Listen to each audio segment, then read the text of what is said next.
Today on Carolina Week, Tar Heels elected a new student body president. What do students want, and is it what they're getting? And can the state overcome mental health crises on college campuses with federal funding? Plus, what one business owner wants you to know about the unknown. Stay tuned for all this and more next on Carolina Week. From the UNC Hussman School of Journalism and Media, connecting Carolina's campus and community, this is Carolina Week.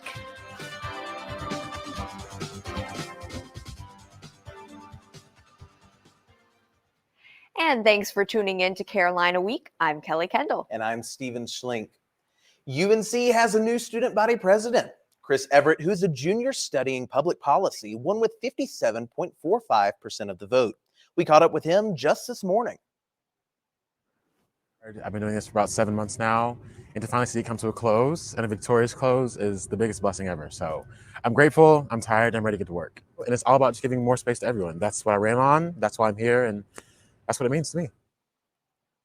And with the student body presidential election behind us, some might be wondering what was on voters' minds this election cycle. We now turn to CW reporter Pete Viesmeal, who spoke with students on campus. Guys, here's the big picture. Students value transparency, accessibility, and a commitment to diversity and inclusion from their student body president. Take a listen. I love to see somebody who's committed to all, somebody who is willing to advocate for everybody, regardless of race, religion, demographic, any type of background.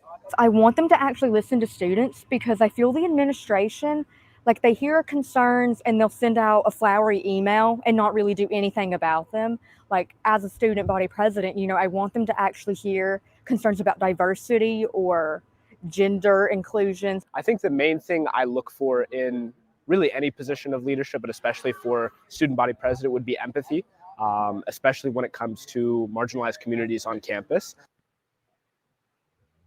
With a recent increase in crime, students listed campus safety as one of their top concerns. Others also expressed concerns over having low accessibility to campus leaders in the student government. Safety, particularly for all students, but specifically females, just walking around campus at night especially, it just feels really dangerous, and it feels like the university would rather sweep it under the rug to, avoid any blame. They don't really want that bad rep versus actually trying to keep us safe. I hope they try to remain as accessible as possible. Just as an everyday student, I'm not really sure how to engage with the student body or student body leaders. So I'd love for them to be more open about that, especially for us freshmen who are new to the whole of UNC.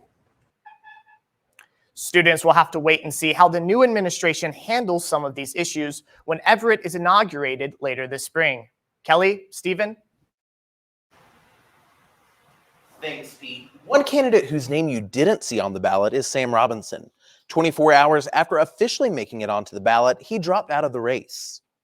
In a since-deleted Instagram post, he wrote that he didn't see himself fit to be student body president.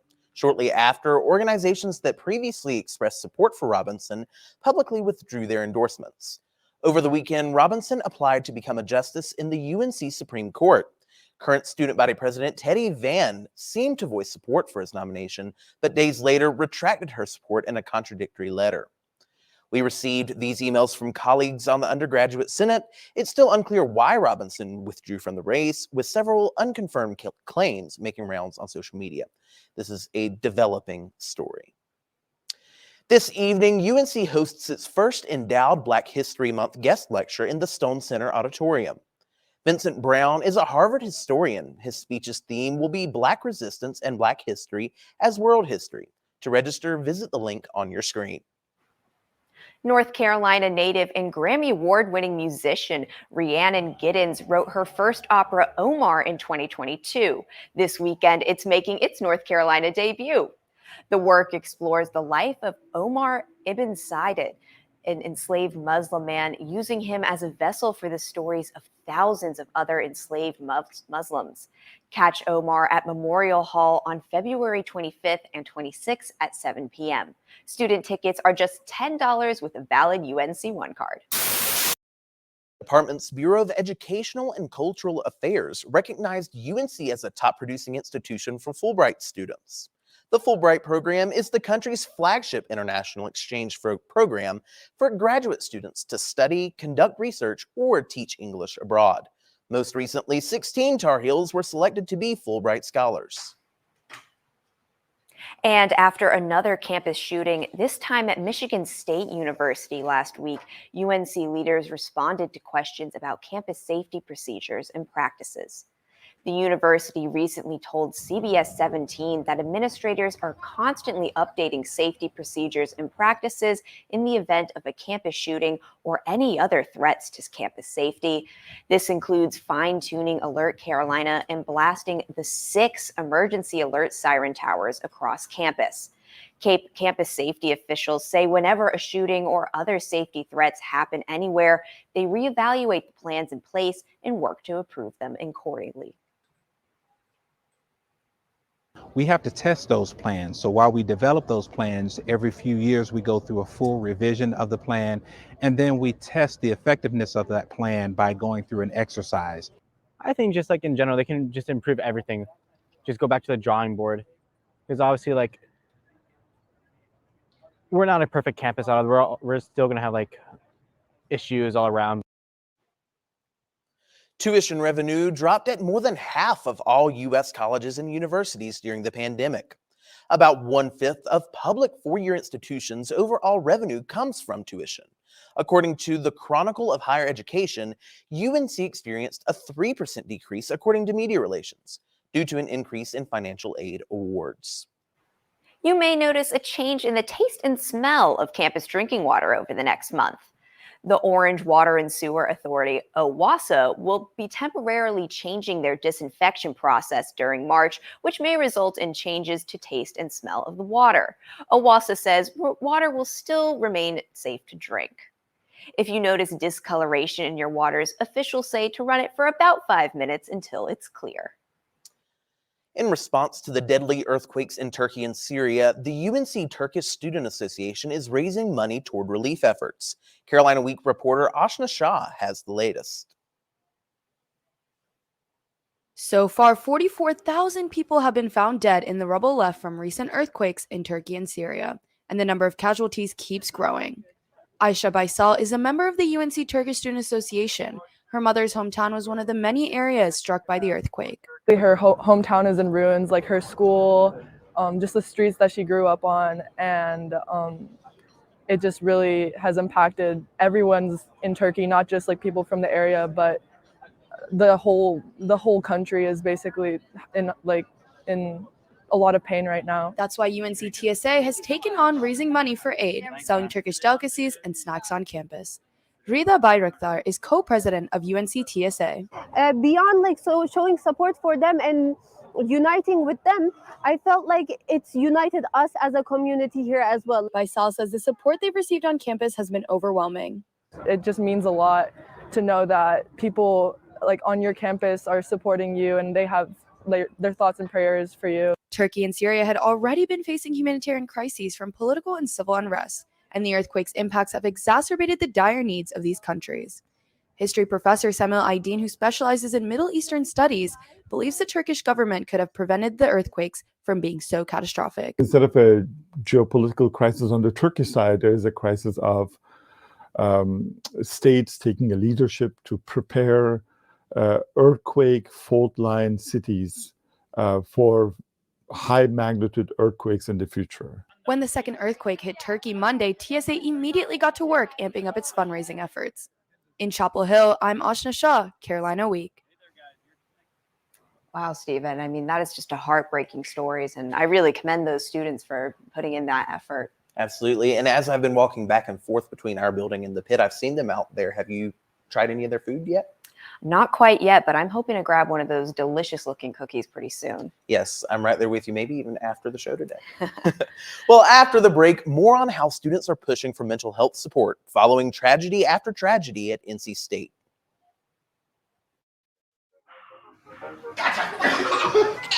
I surrender. All right, pal. Get ready for the day, buddy. Hey, Dad. Hey, Dad. We have a gun. What's that? We have a gun.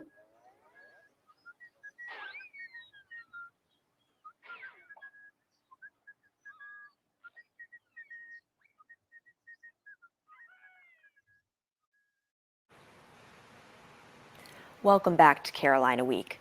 Viewer discretion is advised for this next story. There is mention of suicide and death.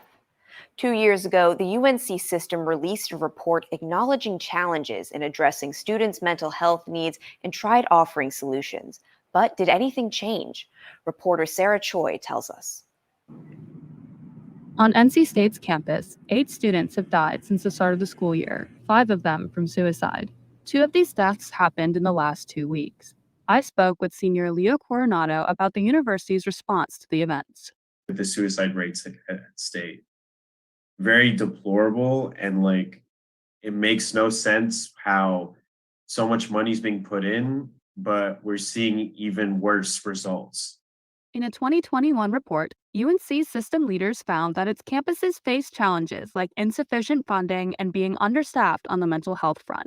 The report established solutions to address these kinds of problems, but some students feel that, 2 years out from the report, there isn't enough support. Appalachian State University sophomore and residential advisor Izzy Rivera says that she feels like the university doesn't pay enough attention to mental health. I feel like we're not getting a lot of support or recognition or acknowledgement. I feel like App just does the bare minimum. After the report, North Carolina Governor Roy Cooper gave the school system $5 million in state funding to address its shortcomings. Last week, Cooper's office announced an additional $7.7 million in federal funding towards new initiatives and strengthening past ones, like a 24/7 crisis line, grants for off-campus referrals for mental health treatment, and peer support programs. But what would students find most helpful? I would just really like to see maybe a little bit more free sessions because they aren't getting that much money. Rivera isn't hopeful about the UNC system's ability to adequately support students with the funding it got. But maybe in the future, she says, campuses will offer comprehensive mental health care for all students. That was Sarah Choi reporting for us in Chapel Hill. The North Carolina House passed a bill to expand Medicaid in the state after years of advocacy and competing bills being introduced in the General Assembly. Carolina Week reporter Walter Ranke has more.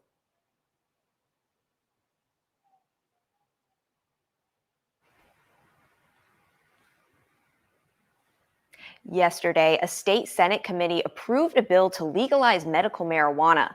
This doesn't mean that the substance is legal yet, but the proposed legislation is one step closer to making it through the Senate before it reaches the North Carolina House. If approved, the bill allows access to medical cannabis for patients with approved medical conditions.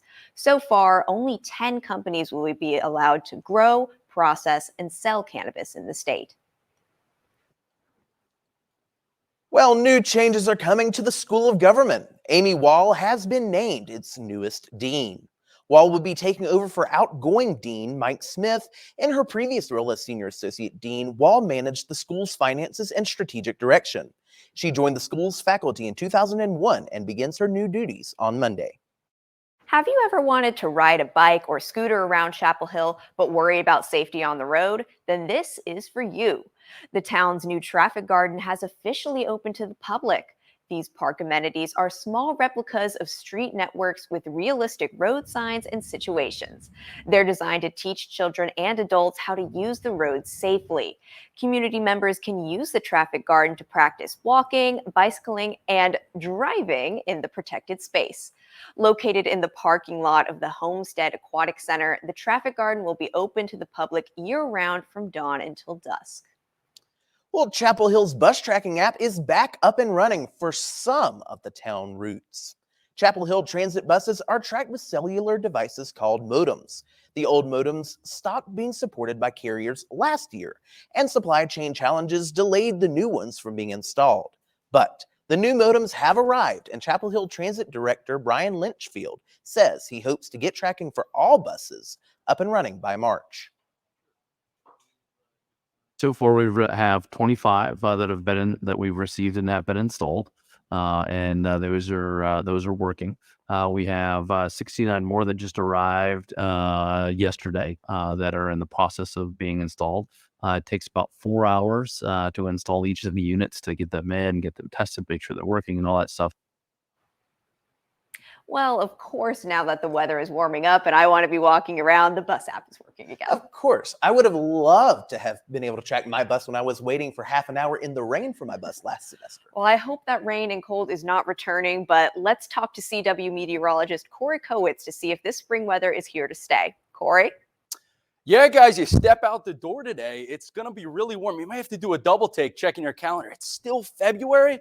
Can't believe it. It's so nice today in the mid 70s here in the RDU region in the Triangle. It'll be another beautiful day to be out and about when walking to and from your classes. We take a look here, class by noon. It's going to be in the upper 60s and lower 70s by 3 o'clock, getting into the mid 70s. In between 3 and 6, around 4 or 5, we could see our max temperature of the upper 70s, dropping to 72 by 6 p.m. And believe it or not, it'll be even warmer tomorrow. Let's take a look at this temperature map here. I cannot believe this is a temperature map in February with the mid 80s we're seeing in the region, up into 80 degrees in Washington, all the way up north there. What an incredible wet temperature map we have here. And the wintertime heat wave will be historic and breaking so many records, guys. Here's a temperature anomaly map. It shows the change in temperature in terms of what usually is this time of the year. You can see here with the pinks and browns is where it's going to be really, really above average. And within the circle I drew here, 25 degrees above average or more, we're well within the circle. It's usually around high 50s today,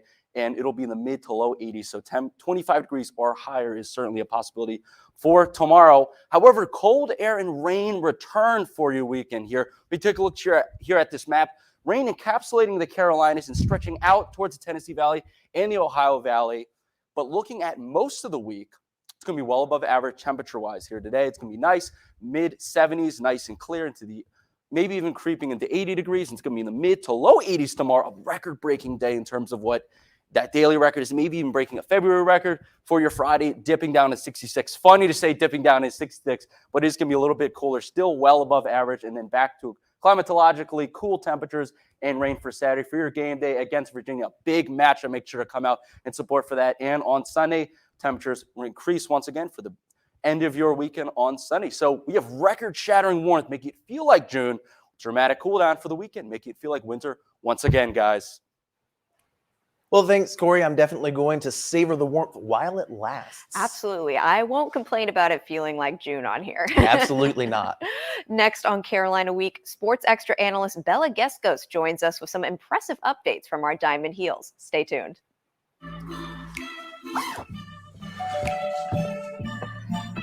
Yo, camping buddy. Okay, you guys ready?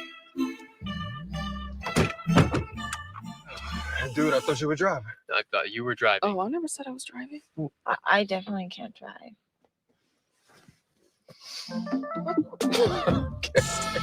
If you're high, just don't drive. It's illegal everywhere. If you feel different, you drive different. Welcome back to Carolina Week. Baseball and softball hit it out of the park yesterday with outstanding games. We now go to Sports Extra anchor Isabella Geskos for more. Bella. Thanks, Stephen. In the past 3 games, the UNC baseball team has scored 29 runs, with 14 of those coming from last night. Yes, the Diamond Heels started a busy week of games, taking on the Radford Highlanders. Jackson Van de Break got the Tar Heels rolling, sending Hunter Stokely and Thomas Frick home to put the Heels on the board in the 2nd inning. Carolina tacked on 5 more in the inning. Freshman pitcher Kyle Percival proved that he's ready to win this season, allowing only 3 hits with 6 strikeouts and giving up 1 run in the first 5 innings. Freshman pitcher Will Simmons threw 2 strikeouts in the 7th inning, and Matt Poston stepped in, ending the 8th inning with 3 strikeouts. The Diamond Heels dominated the Highlanders in a 14-2 win.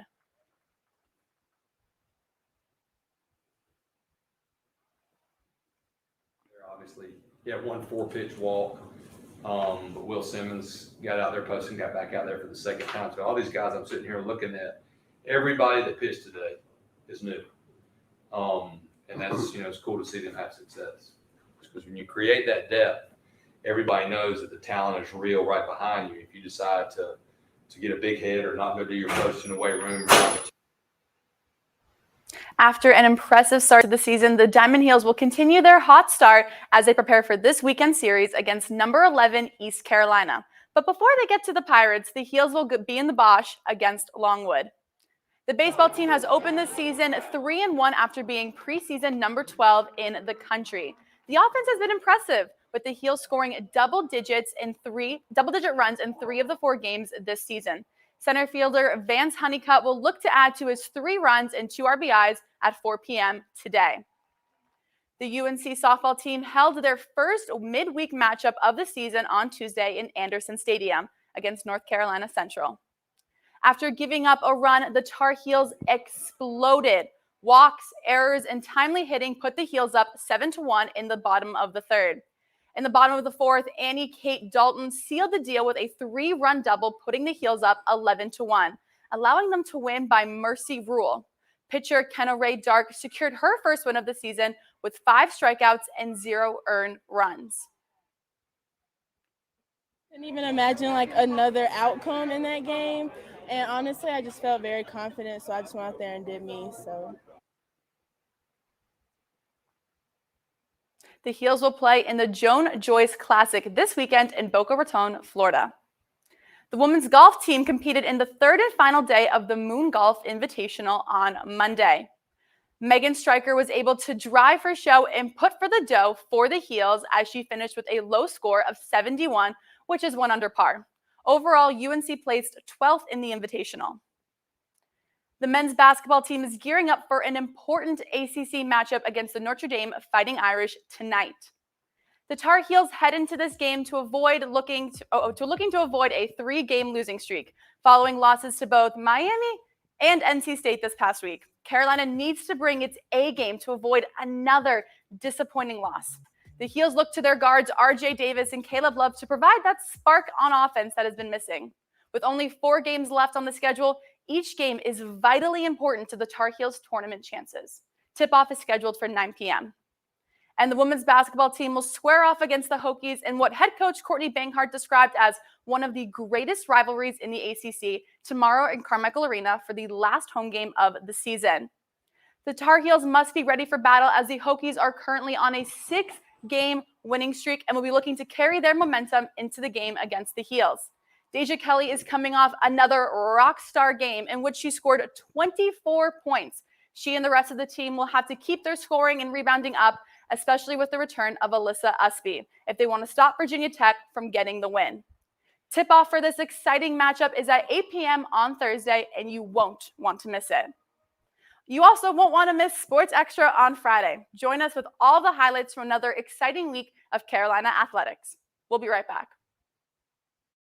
Meet the Scan, a simple procedure whose mission is to detect lung cancer early.